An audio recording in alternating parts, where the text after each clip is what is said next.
আসসালামু আলাইকুম।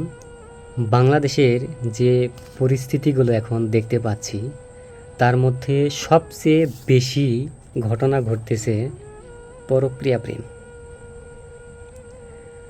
ফেসবুকে ঢুকলেই একদম সরাসরি প্রথমেই চলে আসে, একটা মেয়ে চলে গেছে প্রেমের টানে অমুকের বাসায়। আজকে 2টা ছেলে মেয়ে রেখে চলে গেছে অন্যের বাড়িতে। এই যে এই ঘটনাগুলো যে আমরা ফেসবুকে দেখতে পাচ্ছি, খুবই মর্মাহত ঘটনা। কিন্তু এই ফেসবুকের ঘটনা যে আমার পাশের এলাকা, আমার পাশের গ্রামে চলে যাবে, এটা আমি কখনো ভাবতেও পারিনি।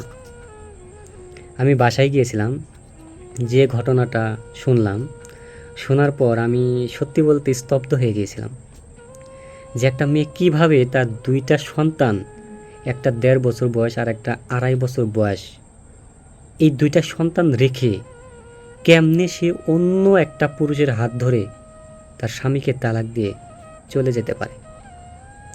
আমি এই ঘটনাটা শোনার পর আমি সত্যি শিহরিত হয়ে গেছিলাম যে আসলে একটা মেয়ে কি চায়, আসলে একটা মেয়ে কি পাইলে সে সুখী হবে। আমি আজ পর্যন্ত, এখন পর্যন্ত এটা অনুভব করতে পারলাম না।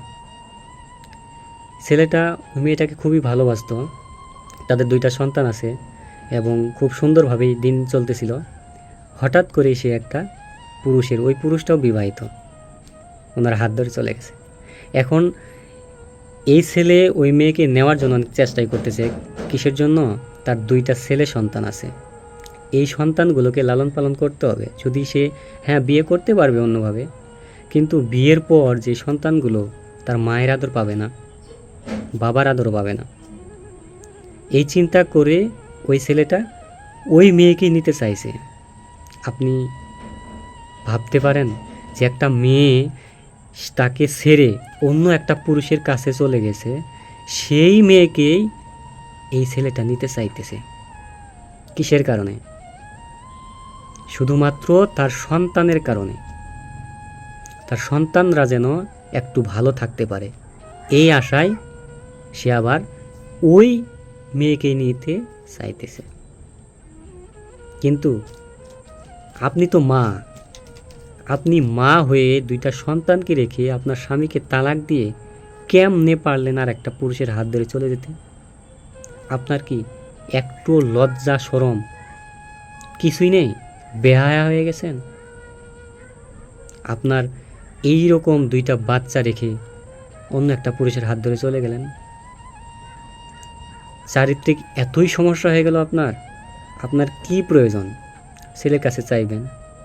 আপনার বিয়ের পরে যেগুলো চাহিদা মানুষের থাকে সেটা তো আপনি পাচ্ছেন, তারপরও কেন আপনার অন্য পুরুষ লাগবে আমার বুঝে আসে না। সত্যি বলতে আমি এই ঘটনাটা শোনার পর আমার আমি একদম শিহরিত হয়ে গেছি যে এইগুলা কি। আরও একটা ঘটনা আমি শুনলাম যে তাদের 2টা সন্তান, মেয়েকে বিয়ে দিয়েছে, ছেলেকে বিবাহ করিয়েছে, তার বয়সটাও প্রায় 45-এর উপরে চলে গেছে। তার স্বামী একদম সুদর্শন, তারপরেও একটা যার সাথে সম্পর্ক করেছিল, ওনাকে দেখলে আপনি মনে করবেন যে এইটা কিভাবে সম্ভব। তার স্বামী এত সুন্দর, এত সুদর্শন একটা মানুষ, তাকে রেখে আবার ওইটা কোনো যোগ্যতার মধ্যেই পড়ে না, ওনার কাছে চলে গেল। অবশ্য এরপরে তাকে বের করে দিয়েছে তার সন্তানেরাই। কিসের জন্য? তার সন্তানেরা তো ওই গ্রামে চলতে হবে, এই জন্য তাকে বের করে দিয়েছে। তো আমি মনে করি যে আসলে মেয়ে মানুষ কী চায় আমি এখনও বুঝতে পারলাম না। এত সোনার সংসার, এত সুন্দর সংসার করতে পারবেন না আপনি, তাহলে আগেই বিয়ে করেন না, বিয়ে করার দরকার নাই। আপনার যদি পরপুরুষের নেশা আপনার মনে থেকে থাকে, তাহলে আপনার বিয়ে করার দরকার কি? আপনি একটা লাইসেন্স করে একটা ব্যবসা করেন, ওখানে অনেক পুরুষ পাবেন, কিন্তু আপনার এই অধিকার কেউ দেয়নি যে আপনি একজনকে বিয়ে করবেন, বিয়ে করার পরে সন্তান হবে, আপনি আবার অন্যজনের হাত ধরে চলে যাবেন। এইটা কোন ধরনের ফাজলামি, বা এইটা কোন ধরনের চরিত্র আপনার? কীরকম চরিত্রের অধিকারী হলে আপনি এইরকম কাজটা করতে পারেন? আপনার মায়া, দয়া, ভালোবাসা সন্তানের প্রতি কিছুই নাই, কিছুই থাকে না। আপনি যদি খারাপই হন তো বিয়ে করার কি দরকার? আরে ভাই, পতিতালয়ে চলে যান। পতিতালয়ে চলে যেয়ে পতিতালয়ে অনেক পুরুষ পাবেন। একটা স্বামীর কাছে এসে ওই স্বামীর সংসার, পরিবার, স্বামীর সুনাম, মেয়ে, ছেলে মেয়ে, এদেরকে নষ্ট করেন না। এদের নষ্ট করার অধিকার আপনাকে সমাজ দেয়নি। তাই আমি বলতে চাই, মেয়ে হোক ছেলে হোক দুইজনকেই বলতে চাই, আপনারা বিয়ের আগে কি করবেন না করবেন সেটা আপনাদের ব্যাপার, ওটা চারিত্রগত ব্যাপার। চরিত্র যদি আপনার ভালো হয় আপনি ভালো হয়ে চলবেন, আর যদি চরিত্র খারাপ হয় তাহলে আপনি খারাপ হবেন। তবে আমার একটাই কথা, আপনি বিয়ের পর অন্তত আপনার স্বামীকে নিয়েই ব্যস্ত থাকেন। স্বামী, সন্তান, ফ্যামিলি, শ্বশুর শাশুড়ি এগুলো নিয়েই ব্যস্ত থাকেন। কেন বাংলাদেশে কি সব মেয়েরাই সুখী তার স্বামীর সংসারে? সুখী যে সবাই হবে এমন কোনো কথা নেই। আপনার সব কিছু মেনে নিয়েই থাকতে হবে। কিসের জন্য?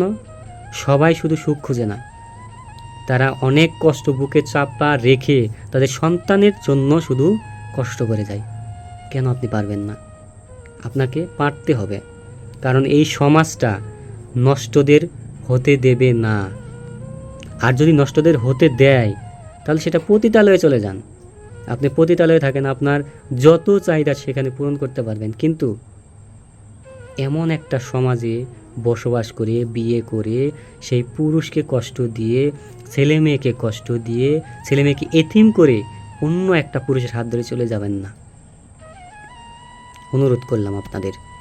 আপনারা যদি কখনো ভেবে থাকেন যে অন্য পুরুষের কাছে গেলে আপনি সুখী হবেন, না, ওটা আপনাদের সবচেয়ে বড় ভুল।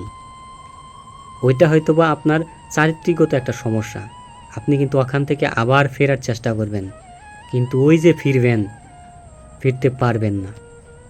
কারণ ফেরার আগে আপনার মান সম্মান সব কিছু শেষ করে দিবেন। তাই আমি আপনাদের কাছে একটাই অনুরোধ, আপনারা সঠিক সময়ে সঠিক বুঝ দান করুন।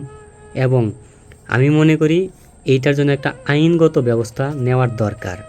কারণ একটা মেয়ে যখন তার সন্তান বা ওনাদের ছেড়ে চলে যায়, হ্যাঁ, স্বামী হয়তো বা একটা বিয়ে করে তার সংসার করতে পারবে, কিন্তু সেই সন্তানদের প্রতি অবিচার করা হবে। আর এই অবিচারের কারণে আমি তাদেরকে আইনের অনুযায়ী যে ব্যবস্থা আছে, বা যদি সালিশিভাবে যদি দেশে ব্যবস্থা করা হয়, সেটার একটা চূড়ান্ত একটা বিচার করতে হবে।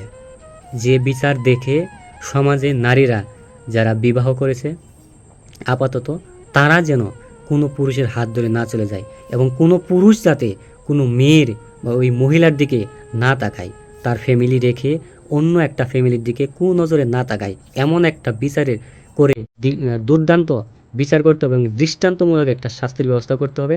তাহলে আমাদের সমাজটা এইরকম একটা নোংরামির হাত থেকে বাঁচতে পারবে। আর যদি আপনারা অবহেলা করেন তাহলে এই সমাজটা আস্তে আস্তে ওই বাইরের দেশে যেমন যে যার সাথে মিলেমিশে থাকতে পারে, একটা স্বামী থাকার পরেও অন্য একটা পুরুষের কাছে যেতে পারে, আমাদের বাংলাদেশটাও আর বেশি কিছু না, 10 বছরের মধ্যে আমার মনে হয় এই রকম চলতে থাকলে বেশি দিন নেই, হয়ে যাবে। আমি বলে দিলাম আপনাদের কথা। আর যদি এর দৃষ্টান্তমূলক শাস্তির ব্যবস্থা করতে পারেন তাহলে হয়তোবা আমাদের বাংলাদেশটা, যেহেতু মুসলমানের দেশ, এখানে মুসলমান সংখ্যাগরিষ্ঠ বেশি, তো আমাদের সব দিক দিয়ে খেয়াল রাখতে হবে। আমরা বাইরের দেশের মতো হতে যাব না।